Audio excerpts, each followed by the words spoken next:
우리에게 주시는 하나님의 말씀은 로마서 2장 1절부터 16절까지입니다. 신약 성경 240쪽에 있습니다. 로마서 2장 1절부터 16절까지의 말씀 우리 함께 읽도록 하겠습니다. 시작. 그러므로 남을 판단하는 사람아, 누구를 막론하고 내가 핑계하지 못할 것은 남을 판단하는 그것으로 내가 너를 정죄함이니 판단하는 내가 같은 일을 행함이니라.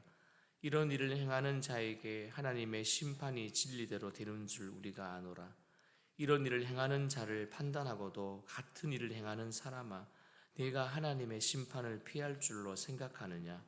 혹 내가 하나님의 인자하심이 너를 인도하여 회개하게 하심을 알지 못하여 그의 인자하심과 용납하심과 길이 참으심이 풍성하심을 멸시하느냐?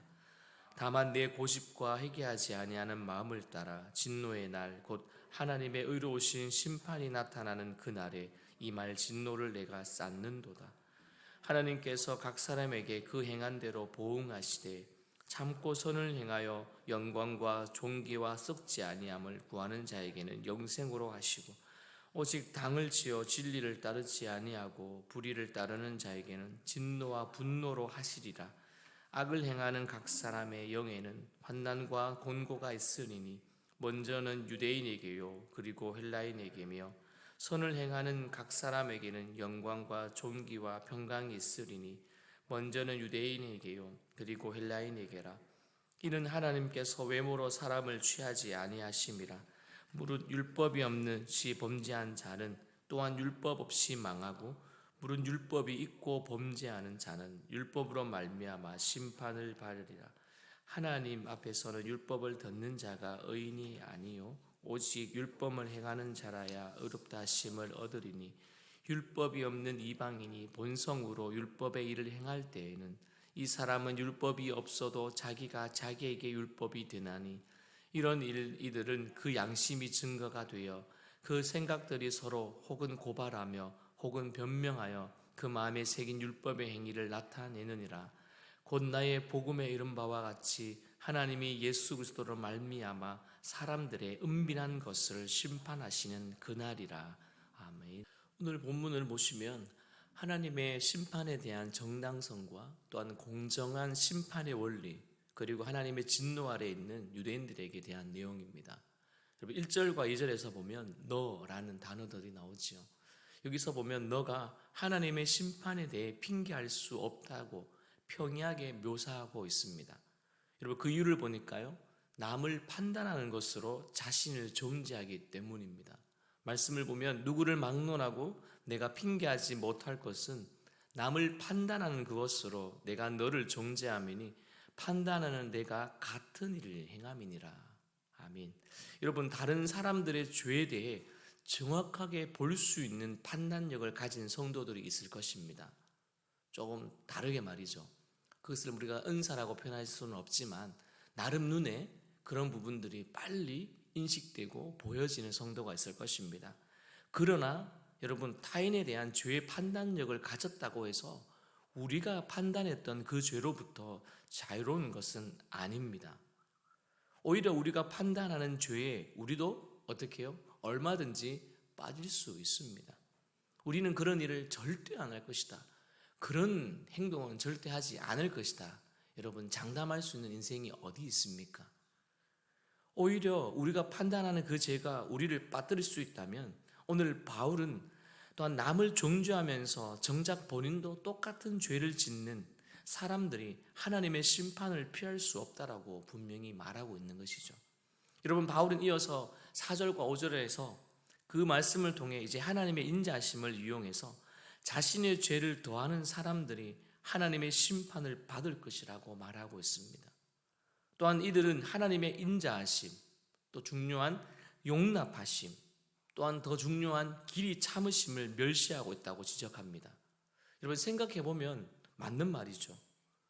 우리가 죄에 빠졌을 때 하나님은 즉시 우리를 징계하실 때도 있지만 여러분 딱 좀 인생을 돌아보면 그렇지 않다라는 것을 여러분 바로 아실 것입니다. 하나님은 즉시 징계하시지 아니하시고 어떻게 해요? 오히려 노하기를 더디하시고 어떻게 해요? 참으시며 기다려 주십니다. 우리 같았으면 어떠했을까요? 이미 손이 올라갔을 것입니다. 그리고 아니면 이미 입에서 무화가 나왔을 것입니다. 그런데 더군다나 우리가 돌이킬 수 있는 회개의 기회도 주십니다. 그런데 어리석은 사람들, 즉 어리석은 자들의 모습은 어떠합니까? 성경에 보니까 고집과 그리고요 회개하지 않는 마음으로 그들은 있다라고 말합니다. 우리의 모습이 아닌지 생각해 보게 되더라고요.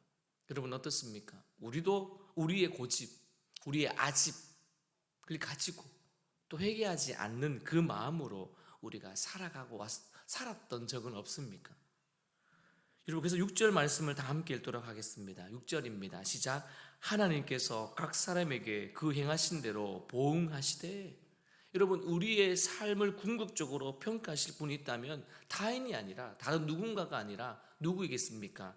바로 당연히 하나님이십니다. 그분이 우리의 모든 것을 보시고 판단하십니다. 모든 것을 보시고 정확하게 말이죠. 우리는 어떠한 사람의 인생을 정확하게 알 수 없습니다. 단면적인 인생 한 부분의 그 행동, 그 모습을 보면서 우리는 저 사람이 이러하다, 저 성도가 저러한 것 같다라고 우리는 판단하지요. 그렇지 않습니다. 하나님의 형상으로 지음받은 성도들은 우리에게 소중한 가족입니다. 그리고 하나님도 귀하게 여기시는 자이기 때문에 우리도 동일하게 귀하게 여겨야 합니다. 여러분 바울은 하나님이 각 사람의 행한 대로 보응하시는 분임을 강조했고 이어서 7절과 8절을 통해서 어떻게 해요? 선을 행하는 자에게는 무엇으로요? 영생으로.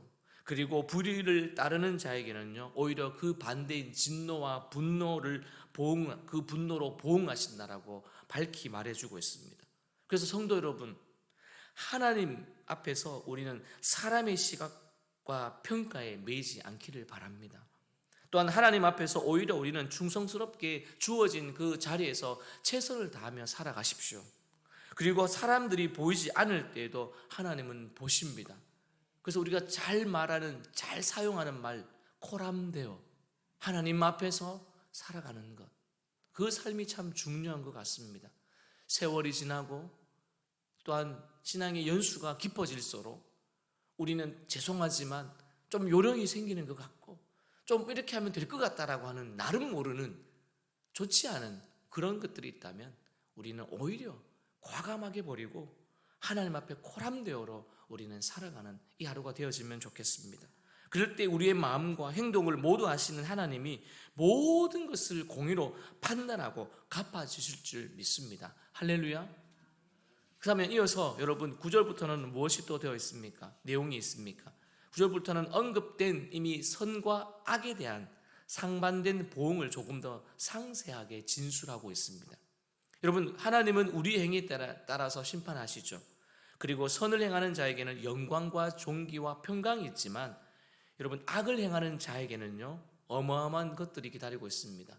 환난과 고난이 앞에 있습니다. 여러분 어제 우리가 설교를 들으면서 주일 설교 가운데에 우리가 시편의 마지막 완결 23편의 마지막 부분에 여호와의 집에 내가 영원히 거하리다 살리라. 여러분 하늘의 소망을 품을 때에 먼저 행복이 나왔습니다. 그리고 무엇이 나왔습니까? 고통이 있었습니다. 여러분 저는 그것을 들으면서 그렇다. 우리의 인생이 고귀한 인생이라면 고통과 기도가 만났을 때에 우리가 하나님을 찬송하게 되잖아요. 고기찬 고통을 만나 기도를 하게 되고 그 기도를 통하여서 내가 쓰러지는 것이 아니라 오히려 하나님을 찬양할 때에 우리는 주님 앞에 고귀한 인생이요 또 주님 앞에 우리는 더욱더 행복한 인생이라는 것, 그것이 생각나더라고요. 그렇다면 우리가 선을 행할 때에는 주시는 것이 영광과 존귀와 평강이라면 오히려 악을 행할 때에는 그것이 아닌 다른 것이다. 그렇다면 우리는 하나님의 그 보응이 오직 인간의 행위에 따라서 결정된다는 것을 우리가 잊지 않아야 되고, 바울은 여기에서 더 중요한 부분, 하나님은 유대인이든지 헬라이든지 선민이든지 선민이 아니든지 부유하든지 가난하든지 또한 선택했든지 이방인이든지 아니면 신분이 높든지 상관없이 오직 그 사람의 행위에 따라 판단하고 보응하신다라고 말씀하고 계십니다. 그러므로 하나님의 심판은요 공정하고 의롭습니다. 여러분 11절 보십시오. 어떻게까지 바울은 이야기하고 있습니까? 이는 하나님께서 외모로 사람을 취하지 아니하심이니라. 아멘. 여러분, 외모가 아니라 중심을 보고 계십니다. 바울은 계속해서 들음이 아니라 행함을 위한 율법을 또 언급합니다. 모든 사람이 그 행위에 따라 선악간의 심판을 받을 것인데 이제 유대인에게 더 집중하고 있죠. 유대인에게 있어서도 율법은요, 그들에게 기준이 되었습니다. 유대인들은 하나님이 주시는 율법을 가지고 있다라는 이유 하나로만 율법을 없는, 율법을 모르는 이방인들보다 자기들이 어떻게 해요? 훨씬 의롭고 지혜롭다라고 생각을 했습니다. 이 부분은 성경에 여러분 사복음서에 보면 많이 나오잖아요. 내가 의롭다고. 이에 바울은 유대인들을 향하여서 자신의 심중에 있는 비수를 빼어 들고 있습니다. 그리고 다음같이 이렇게 말합니다. 우리 13절 말씀을 같이 읽습니다. 시작. 하나님 앞에서는 율법을 듣는 자가 의인이 아니요 오직 율법을 행하는 자라야 의롭다 하심을 얻으리니. 아멘. 여러분, 율법은 우리의 죄를 밝히 알게 하는 비추는 거울이라면 그 율법을 통하여서 어떻게 어떻게 우리가 예수 그리스도를 알 수가 있습니까? 어떻게 통로는 되겠지만 그것이 완전히 우리를 의롭게 할 수 없다라고 바울은 말하고 있습니다. 성도 여러분, 사도 바울이 이처럼 동족인 유대인들에게 칭찬이 아니라 책망을 선언하는 이유가 무엇일까요? 앞에서 말씀드렸던 것처럼 유대인들은 하나님이 주시는 율법을 안다고 하면서 실제적인 삶에서는 율법을 온전히 지키지 않았기 때문입니다. 더 나아가 율법의 근본 정신도 왜곡했고 또한 장로들의 그 유전을 하나님의 말씀보다 어떻게 해요? 더 우선시했습니다. 게다가 율법을 모르는 이방인들을 멸시하였고요, 선도 행하지 않았습니다. 그런 것들을 바울은 이렇게 표현했잖아요. 사람들의 외모라고. 보여지기 위한 신앙생활, 보여지기 위한 외적인 의에 그들은 더욱더 많은 시간과 많은 열정과 많은 부분들을 쏟았습니다. 사랑하는 성도 여러분, 사람들에게 초라해 보여도 괜찮습니다. 저도 초라하니까요. 초라하지 않은 적이 이제 조금 그런 것 같습니다. 여러분, 초라해도 하나님이 사용하시더라고요. 여러분, 가정이 형편이 넉넉지 않아도 하나님은 그 가정을 통하여서 또 사용을 하십니다. 또 살아가게 하십니다. 여러분, 이 땅은 천국이 아닙니다. 내가 가야 될 곳은 저 하늘의 본향에 있잖아요.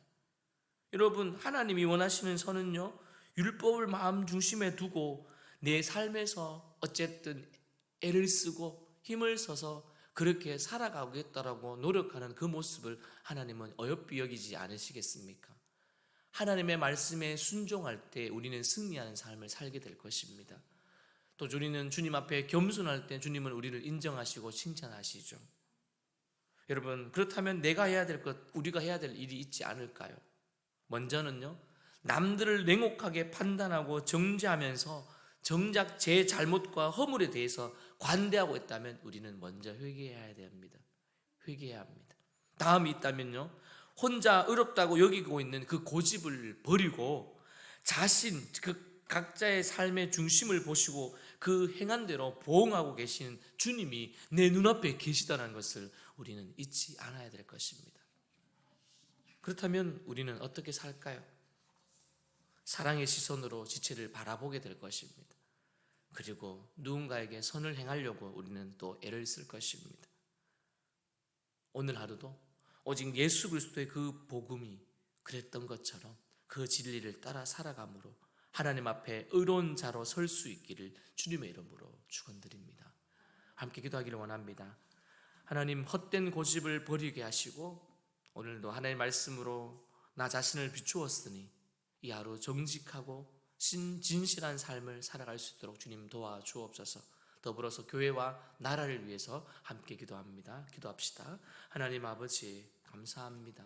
오늘도 우리의 삶 가운데에 특별히 초라한 나의 모습을, 또 아버지 하나님 힘없는 연약한 나의 모습을 보게 하시고, 또 때로는 내 안에 있는 교만함, 내 안에 있는 정직하지 못함, 내 안에 있는 부패함, 내 안에 있는 거짓됨, 참 많은 것들을 보게 하셔서 당신의 거룩함 앞에, 당신의 또 진실함 앞에, 또 주님의 공의와 정의 앞에 하나님의 말씀을 들으며 또 깨닫게 되어집니다.